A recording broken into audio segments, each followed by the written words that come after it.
कुछ पक्षी ऐसे अजीबो आवाज निकालते हैं जिन्हें सुने बिना आप यकीन नहीं करेंगे। सबसे पहले लून पक्षी। इसकी आवाज सुनने के बाद आपको ऐसा लगेगा कि सड़क पर कोई एम्बुलेंस जा रही है।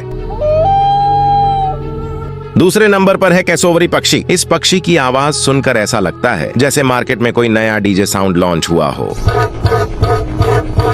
तीसरे नंबर पर आता है लायर बर्ड। ये पक्षी कई तरह की आवाजें निकाल सकता है। इनमें से एक आवाज छोटे बच्चे की रोने जैसी होती है।